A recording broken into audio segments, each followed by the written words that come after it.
কত সুন্দর কালার এসেছে দেখুন, অসাধারণ কিন্তু দেখতে লাগছে। সাজানোর পর দেখতে দেখুন এটা কত সুন্দর লাগছে। মাঝখান থেকে চাপ দিলেই কিন্তু এটা একদম ভেঙে যাচ্ছে। দেখুন কত সুন্দর হয়েছে, অসাধারণ কিন্তু লাগছে। নমস্কার বন্ধুরা, ছোট বৌমার কিচেনে আপনাদের সবাইকে স্বাগত। আজ আমি আপনাদের সঙ্গে শেয়ার করব শুধুমাত্র 3টে উপকরণ দিয়ে তৈরি পটেটো রোল চিপস। এটা খেতে কিন্তু দুর্দান্ত লাগে, আর চায়ের আসরে যদি এটা থাকে চায়ের আসরটা কিন্তু একদম জমে যাবে। আশা করি ভিডিওটা আপনাদের খুবই ভালো লাগবে। ভিডিওটা শুরু থেকে শেষ পর্যন্ত দেখার আপনাদের সবার কাছে আমার অনুরোধ রইল। তাহলে চলুন বন্ধুরা, দেরি না করে পটেটো রোল চিপসটা বানানো শুরু করি। পটেটো রোল চিপসগুলো বানানোর জন্য আমি এখানে 4টে আমি মিডিয়াম সাইজের আলু নিয়ে নিয়েছি। এবারে আলু ছোলাটার সাহায্যে আমি আলুর খোসাগুলোকে ভালো করে ছাড়িয়ে নেব। আপনারা চাইলে কিন্তু এই কাজটা বটি দিয়েও করতে পারেন।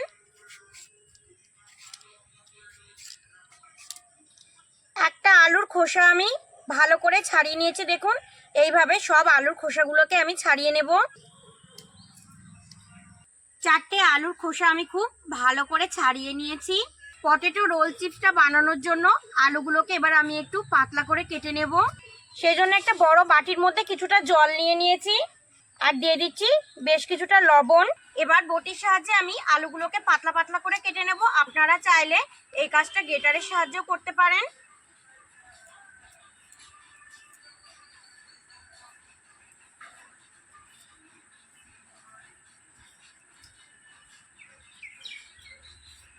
আমি বটির সাহায্যে কেটেছি, দেখুন কতটা পাতলা হয়েছে, আর প্রত্যেকটা পিসই প্রায় আমি সমানভাবে কেটেছি। এবার এগুলোকে জলের মধ্যে দিয়ে দিচ্ছি। এইভাবে আমি সব আলুগুলোকে কেটে নেব। সব আলুগুলোকে আমি কেটে নিয়েছি। আমি খুব ভালো করে 2-3 বার জল পাল্টে পাল্টে ধুয়ে নেব, কারণ আলুর ভেতরে খুব প্রচণ্ড কষ থাকে, আর এই কষটা থাকলে কিন্তু চিপসগুলো ভালো তৈরি হবে না। সেজন্য 2-3 বার জল পাল্টে পাল্টে ভালো করে আলুগুলোকে প্রথমে ধুয়ে নেব। 2-3 বার জল পাল্টে আমি আলুগুলোকে ধুয়ে নিয়েছি। দেখুন এখন জলটা কিন্তু অনেকটাই পরিষ্কার হয়ে গেছে। এবারে জলটাকে আমি ফেলে দেব। কেটে রাখা আলুগুলো থেকে আমি জল খুব ভালো করে ঝরিয়ে নিয়েছি। এবার 1 পিস করে পাতলা করে কেটে রাখা পটেটো স্লাইসগুলো নিয়ে একটা একটা করে আমি প্রথমে এখানে সাজিয়ে নেব।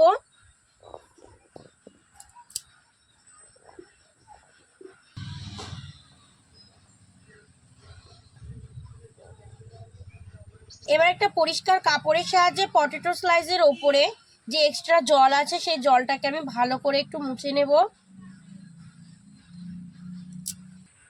এবার ওপর থেকে ছড়িয়ে দেবো একটু করে কর্নফ্লাওয়ার। আবারও আর 1 পিস করে পটেটো স্লাইস নিয়ে নেব, নিয়ে এগুলোর ওপরে দিয়ে দেবো।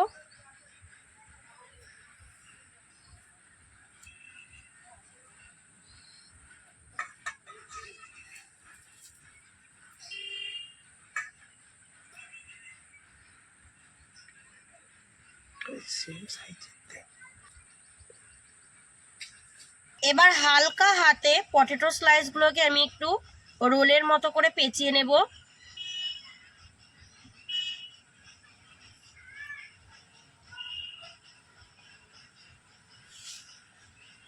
দেখুন একদম রোলের মতো করে পেঁচিয়ে নিয়েছি। এবার একটা টুথপিকের সাহায্যে এই মাথাটাকে আমি আটকে দেব।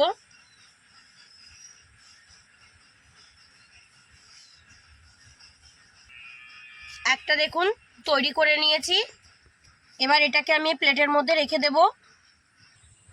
আবারও আর একটা পটেটো স্লাইসকে আমি একইভাবে জড়িয়ে নেব রোলের মতো করে।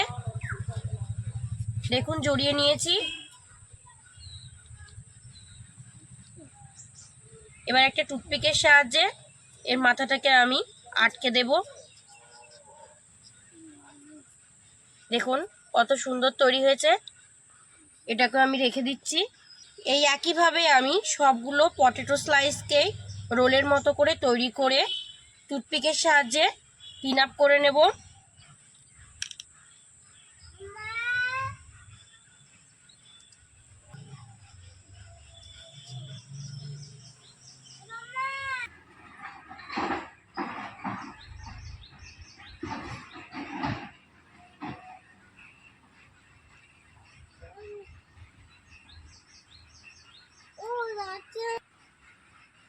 সমস্ত পটেটো স্লাইসগুলোকে আমি রোলের মতো করে তৈরি করে নিয়েছি। এবার এগুলোকে ভেজে নেব। পটেটো রোল চিপসগুলোকে ভাজার জন্য আমি উনান জ্বালিয়ে একটা কড়াই বসিয়ে দিয়েছি, আর কড়াইয়ের মধ্যে দিয়ে দিচ্ছি বেশ কিছুটা সাদা তেল।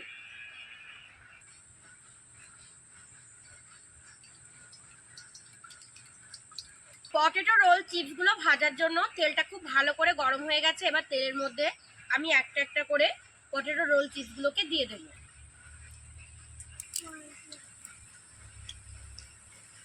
এবার এগুলোকে হালকা হাতে নাড়াচাড়া করতে থাকবো। পটেটো রোল চিপসগুলো ভাজার সময় কিন্তু উনানের আঁচটা লো টু মিডিয়াম রাখতে হবে। খুব জোরে রাখলে উপর থেকে লাল হয়ে যাবে, ভেতর থেকে কিন্তু মুচমুচে হবে না। আস্তে আস্তে পটেটো রোল চিপসগুলো ভাজতে ভাজতে দেখুন কত সুন্দর একটা কালার চলে এসেছে। আমি আরও কিছু সময় ভেজে নেব, তাহলে এগুলো একদম মুচমুচে হয়ে যাবে। পটেটো রোল চিপসগুলো আমার একদম ভাজা হয়ে গেছে। এবার এগুলোকে আমি তুলে নেব। কত সুন্দর কালার হয়েছে দেখুন, অসাধারণ কিন্তু দেখতে লাগছে। এবার একটা প্লেটের মধ্যে নিয়ে নেব এগুলোকে। বাকি চিপসগুলোকে আমি তেলের মধ্যে দিয়ে দিয়েছি, এগুলোকেও একইভাবে ভেজে নেব। হালকা হাতে নাড়াচাড়া করতে করতে এই চিপসগুলো দেখুন কত সুন্দর একটা কালার চলে এসেছে। এই চিপসগুলো আমার ভাজা হয়ে গেছে, এগুলোকেও আমি তুলে নিচ্ছি।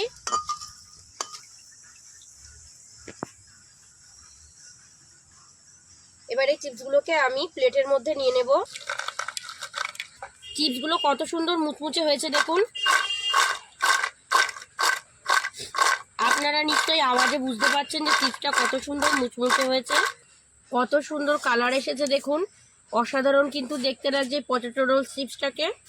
এবারে ভেতরে কাঠিটাকে আমি বের করে নেব। কাঠিটা বের করার সময় কিন্তু একটু হালকা হাতে বের করতে হবে, নাহলে ভেঙে যেতে পারে।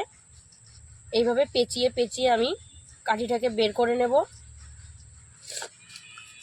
দেখুন কাঠিটা পুরোপুরি বেরিয়ে গেছে, কত সুন্দর হয়েছে তৈরি এটা।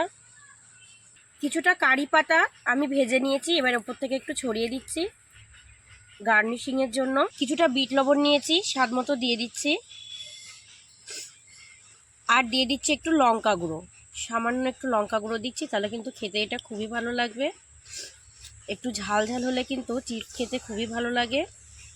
সন্ধ্যাবেলায় চায়ের আড্ডায় এরকম একটা পটেটো রোল চিপস হলে একটু আসরটা কিন্তু একদম জমে যাবে বন্ধুরা। এবার একটা পটেটো রোল চিপস আমি আপনাদের ভেঙে দেখাচ্ছি, দেখুন কতটা সুন্দর মুচমুচে হয়েছে। একদম কিন্তু গুঁড়ো গুঁড়ো হয়ে যাচ্ছে, আপনারা নিশ্চয়ই আওয়াজে বুঝতে পারছেন। মাঝখান থেকে চাপ দিলেই কিন্তু এটা একদম ভেঙে যাচ্ছে।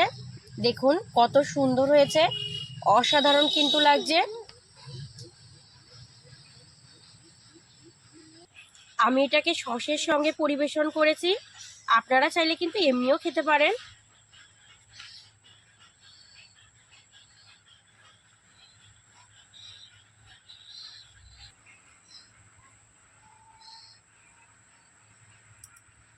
আমার আজকের তৈরি পটেটো রোল চিপসের ভিডিওটা যদি আপনাদের ভালো লাগে অবশ্যই কমেন্টে জানাবেন, আর প্রচুর পরিমাণে শেয়ার করবেন বন্ধুরা।